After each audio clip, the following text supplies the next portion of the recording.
So, history has a way of repeating itself. Decades ago, homosexuality was treated as an illness, something to be fixed, looking for the cause. Today, autism and neurodivergence are often framed the same way. But neuroscience is showing us a very different truth, one that's not about disorder, but about diversity. And I want to share some simple coaching tools that you can use right now, while you're neurodivergent or not, to begin thriving instead of surviving. So, welcome to today's episode of the Human Thrive podcast. I'm your host, Amanda, Human Thrive Coach. And today's episode is called Stigma to Strength. So, as I was saying, homosexuality was once seen as something to hide. It was once in psychiatry books about it was condition, an illness. People looked for the cause. People looked for cures. People had conversion therapy. But science later showed it was a simple, natural variation. And now, while there's still obviously gay pride and different stuff, there's still countries where it's not accepted and it's still seen as something wrong. But most of society has changed, and because brave people refuse to hide anymore. So why am I talking about this in terms of neurodivergent? So I see as a parallel with what is happening now with autistics. Autistics are told that they're wrong, they're too much, that their brain is disordered, that they need fixed. Even the diagnosis criteria is from a very medical model and very talking in deficits. But then there's a neurodiversity movement that is and these mixed messages of 1 minute they're told disordered, then their neurodiversity movement that's focusing on how they've got unique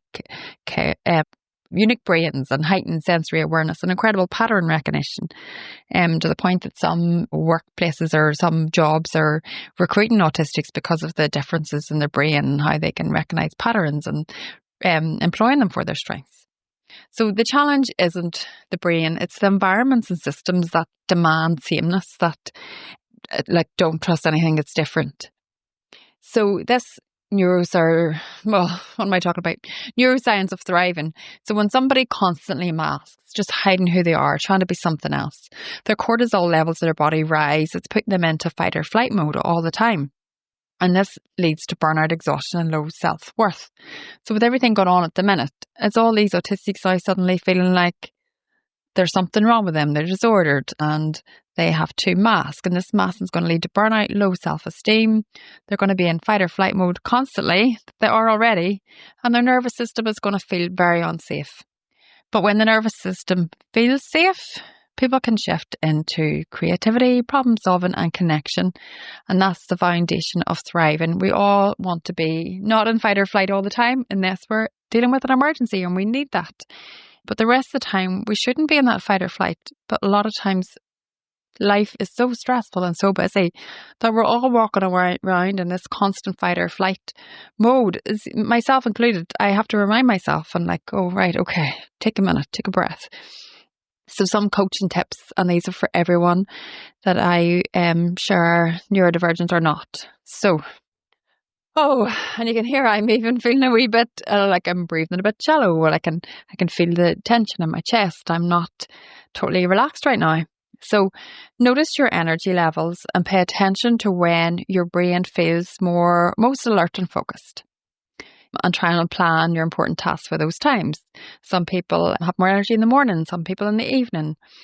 And lower your sensory stress.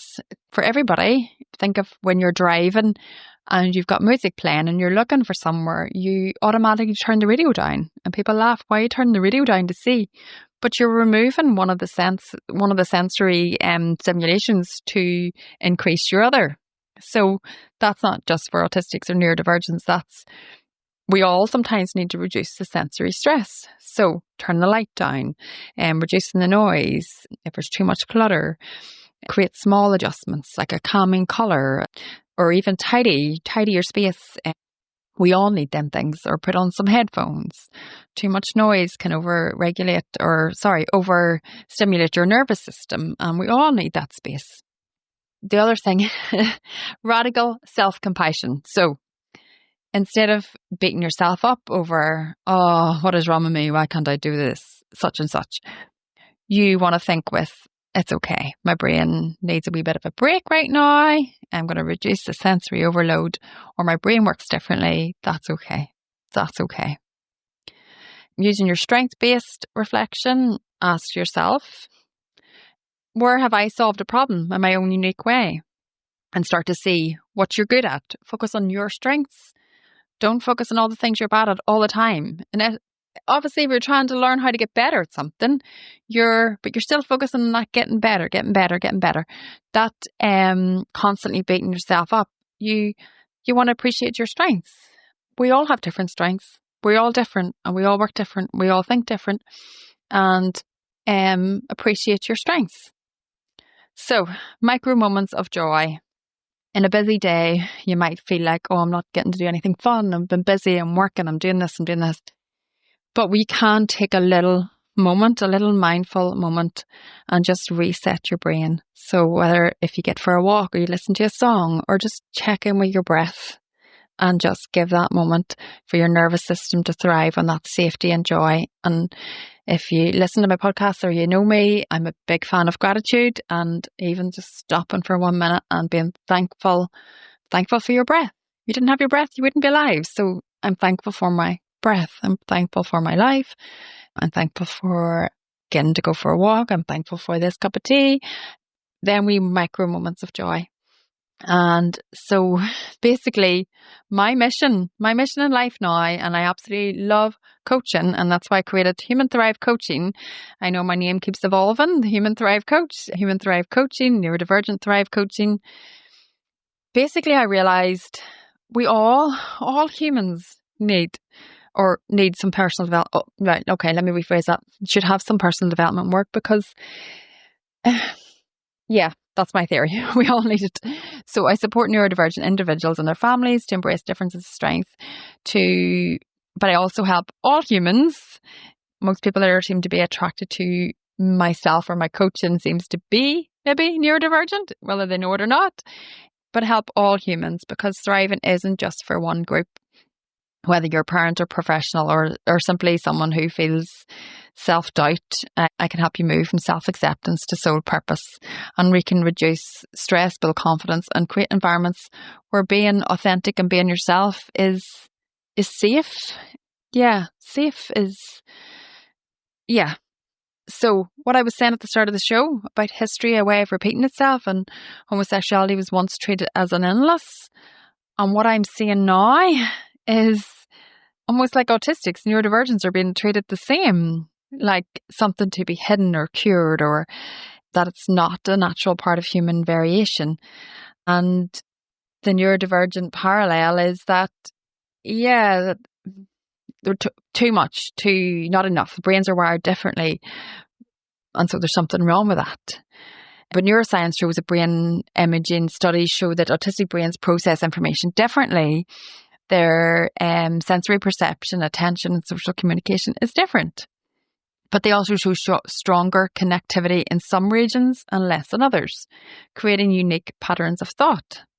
So, heightened sensory awareness, noticing details that others miss, pattern recognition, seeing connections in data, behaviour, or environments. Intense focus, the ability to dive deep into subjects with passion and persistence. And psychological research shows that constant masking, that suppressing them natural behaviours to fit in, increases your stress and cortisol levels, which can lead to burnout, anxiety, and even physical health problems. So autistics should be allowed to unmask and thrive in supportive environments, not be made to feel like there's something wrong with them, they need a cure, they're drain on society, that it's a crisis. And it just made me think of, gay rights. Years ago, people were treated like they had an illness, like there was something wrong with them. They were in psychiatric books about as an illness. And the neurodiversity paradigm recognises that every brain brings unique value and that they're not broken, they're just different. And it's just so many interesting parallels that even in countries where they have places that people take their autistic kids to get them to not be autistic anymore.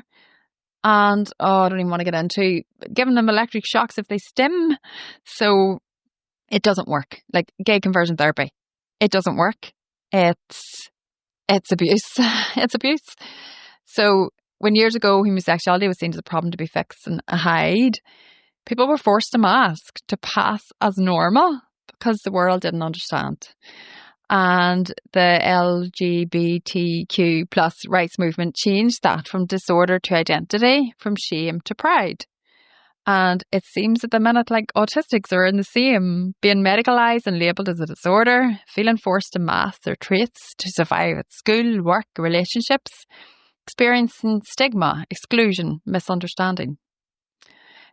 But they don't need curing, they don't need fixing, they need acceptance and their strengths to be recognised. And if they have high support needs, then to have the funding to support them and to support the parents.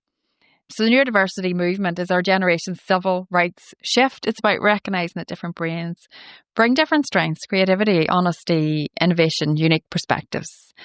And what the guy that did the Enigma code thing, a code, is that machine? Alan Turing, like, that thought that he was autistic. What would happen if we eradicated autistics? What would happen in the world? What's all the great, oh my God, Gary Newman, who I love, is autistic. Likely to have a boy. So about moving away, we need to move away from this deficits model and embrace the spectrum of human experience. And just like gay pride, we're beginning to see neurodivergent pride. And it's mental we even need this. But anyway, that's why I've set up Human Thrive Coaching. I support neurodivergent individuals and their families to move from surviving to thriving. I'm waffling. I help late diagnosed women understand themselves with compassion rather than shame. I support parents of neurodivergent children to see their child's strengths, not just the struggles, although we can acknowledge them and support that too. I coach families to create environments where everyone can be authentically themselves without the exhausting need to mask or hide or feel shame. When one person thrives, the whole family can thrive. So if you're listening today and this resonates with you, know this. You're not broken, you're not alone, and you're a part of a movement that is changing the world. And I'd love you to share this episode with someone who needs to hear it. And if you're ready to step into your own journey of self-acceptance to soul purpose, connect with me at Human Thrive Coaching.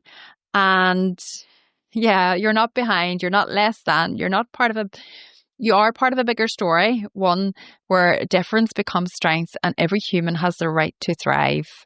And I thank you all for listening and look after yourself. Bye.